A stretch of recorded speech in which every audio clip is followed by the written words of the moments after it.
You... What are you? I don't understand. So powerful. So cute. So strong. I must investigate. I must know what you are. Is it you? It's you, isn't it? No. No. It is not you. You do not match. I will find it soon. Ah! You! You match it. Yes. Ah, we have... No. Is it you? Do you match the picture? Not even close. We will find you soon, Purrely. Ah! Then it is you. You match the great beast. Look at you lying there. Not able to move. Not able to leave. Look at me when I'm talking to you, Purrely. I have found you.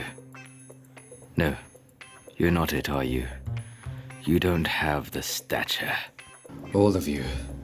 I will find you eventually. Whatever. Whoever. Wherever. Whenever. I will find what kind of creature you are. What kind of menace you can be.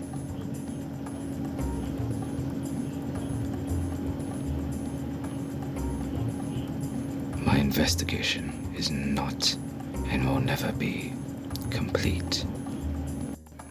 How's it going, everybody? It's Frisby Moonsong here. Yow! And as you can see, we have a deck list for you that we played in the OTS Championships not so long ago. It happened on a recent Sunday before this video. And this is what we played. It was our first time playing the deck at a big event. And I think we'd only played at one small locals before, just for the fun of it. But we never really had the chance to do well with this deck. But now we actually got to try build our own. So we are going to see the deck list. We ended up going X-1, which was really nice for the whole day. And the deck went really, really well. We went blind second the entire day. So it threw a lot of people off. So let's get straight to the deck list. So we have 3 Purrely and 3 Lily. These are your main normal summons. Obviously, really, really strong. We know what they do. No further explanation. 3 Ash, because Ash is just amazing, especially against Branded. Ash is just really, really good in general. We playing the 2 Nib and the 1 Kurikara, because we only own 1 anyway. But it was kind of like my 3rd Nib. We were looking at every time I was playing 3 Nib, the 3rd, I don't know, I just ended up opening way too many Nibs. But look, my reasoning is probably terrible. I probably should have ended up playing 3 Nibs. I think in the next format I will play 3. The Kurikara didn't feel amazing. It never went off as much as I wanted it to, but it was a level 1, which was really cool, and it's a Starlight, so why not? But yeah, we played 2 Nibs and 1 Kurikara, and that's it for our monster lineup.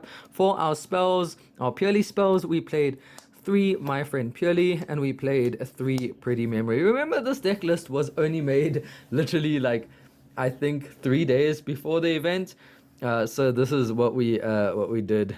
So we have the 3 My Friend and the 3 Pretty Memory, and then the 3 Happy Memory, 3 Sleepy Memory, and the 1 Delicious Memory. And we played 2 Stray Purrely Street. I know a lot of people were either cutting this out or playing it at 1. I thought 2 was the right number. I felt very comfortable at 2, and I was happy when I saw it, but it also wasn't a 1-card starter, so this was what we played for the Purrely package, and it did really, really well. I don't think I had a single brick hand in the entire tournament. Then, looking at the rest of the spells, we played 3 Book of Moon. This card was just insane. So good. It's so good, and it's going to be good for the next format, I think. And we played 2 Book of Eclipse, just for extra flipping the entire field down to be able to get over it. We played 1 Called by the Grave, because I felt like Troll was going to be a thing. I know this deck can play around a couple of hand traps, but I did play around the Called by the Grave because I didn't have Prosperity, so I needed to play the Called by the Grave just in case I get hand trapped really, really hard. And then we played, so this is my theory for this. So we played 1 Thrust, 1 Talents, 1 Harpies, 1 Dark Ruler. And I felt like the thrust made it like I was playing two of each, which felt like really, really good and really, really strong. A lot of the times they like to let the thrust resolve just to see what you get, and then they hit whatever you search. But still, it was really, really good. Sometimes just opening the talents and getting the free draw too was insane. So like this small package of this just came up really well. I didn't play like the full three Dark Ruler no more like Pact did or anything. I didn't want to lose to things like anti-spell and stuff. But the quick plays I felt like were a lot more stronger. And we don't have like a full bunch of negate boards yet because Duelist Nexus had not come out by the time this event was happening. So we don't have a lot of like insane negates, which is why I think this package was fine. Also, like counter traps are only starting to come into the meta now, so we can't play Dark Ruler no more still. Then we play 3 Infinite Impermanence. Finally got my third ulti. Feels good. This card was insane, really good. Probably one of the best hand traps in the game. I don't know what more to say. And then we played 1 Purrely. I did try to play 2. I know Kamal Crooks played 2. But when I tested with 2, I didn't like it. I really, really hated it. And I was okay with seeing 1. Sometimes I went through entire games without even playing this card, and I still won. So it's not like a necessary card, but it's still good to play because it's good in like certain situations. But yeah, that's the list for the main deck. Let us go on to the extra deck. We have for the Purely stuff, we have 2 Noir, 2 Beauty, 2 Happiness, and 1 Plump. I believe these are like the standard ratios for Purely, so not much to say there. Happiness is probably like, besides Noir, Happiness is probably like one of the best cards in this entire in this entire extra deck. Then I played 1 Kiki Nagashi Fusho. I played this. I wanted a Slacker Magician, but I did not have, so this was kind of like the replacement for it to keep me alive. Then I played 1 Sylvan Princess. Sylvan Princess is amazing, just to get the extra advantage. I didn't go as much into it as much as I thought I would, but it's still really, really good. Then I played two Zeus and 1 Downerd for the Zeus package, which is really, really strong. I didn't end up going into the second Zeus at all. And Downerd never really, I think I only went into it once, so it was it was fine. And then for the links, we played 1 Lingaribo in case we got iblocked. We played the 1 Relinquished Anima. This came up more times than I ever thought it would. It was absolutely insane, and it was really, really good. This was such a good card. And then this card that I only got on the day was Sky Striker Ace Azalea. The Azalea is insane. She just she worked wonders. It was amazing how much she outed and all the things that were a real problem. This was really, really good. Now going into the side deck, this was like changed up like the day before, I think, to decide what to play against. We played 3 Drawn Lockbird. Because a lot of the decks, like for example, Runic for Hire, that was giving me problems, especially with like, I know they still get the draw 3, but like even with the Sprite package, they still like stay a bit behind, and I needed the Draw and Lockbird. I thought it was really, really good just for a side deck card, and it did come up in a matchup against Dinos, weirdly. But I never faced Runic for Hire, but that's okay. Then we played this engine. 1 Gamma, 2 Epsilon, and 1 Driver. I think this is amazing. Like, you have no idea how good this stuff is.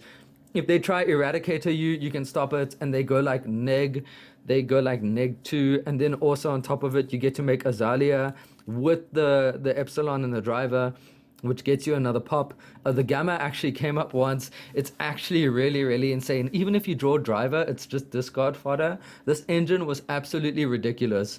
You get debarriered, it stops that. You get anti-spelled, it stops that. It hurts trap decks. It's just really, really insanely good. And I really loved playing this package. I thought it was just amazing, and I will probably keep it in the deck for a long time, even in the new format. Possibly even consider playing the Spell Negate, but we'll have to see. But this ratio with this was just like perfect. It worked so well. Then I played the Bestial Magnamut and the Druid's Worm, only 2 and 1, because we already do okay against Branded. It's not too much of a problem, so this is just extra. And then we played the 1 Lava Golem. I don't know. I didn't know. I had like 2 spots left in my extra deck because I didn't know what else to play. So I made one of them the Lava Golem in case I ran into like Mana DM and I didn't draw my draw. It's just like an extra out. Or like in case I ran into like weird decks. some rogue deck that just makes like a good turn one board if you don't draw a single hand trap against them. So yeah, this was like, it didn't come up the whole day, but I still sided it in. And then 3 Cosmic Cyclone, because the card is just insanely good in this format. And then the Grave of the Super Ancient Organism. I would have probably loved to play a second one over the Lava Golem. So it would have probably been better to play 2 of these. These were like the last 2 spots, and I didn't know what else to put in. And I thought I was kind of okay with going first, but I would never go first anyway. So yeah, this came up really well. In my feature match, when I played the feature match, this came up against the branded player. I was in game 2 and I was in a bit of a spot, but activating this just made him scoop the game, so it was really, really strong. But yeah, that was the deck, and it was a lot of fun playing. I really enjoyed the deck. I think I'm going to start playing it a bit more. I had a lot of fun learning this Purrely deck, and yeah, I am part of the kitty committee now. So thank you so much, you guys, for watching the video. And from me, Frisby Moonsong, I hope to see you guys soon in the next video and on my streams, where I'm currently watching all the top cut, or not the top cut, or the feature matches from our OTS championship. And I'll see you guys in the next video. Cheers, guys. Yeah!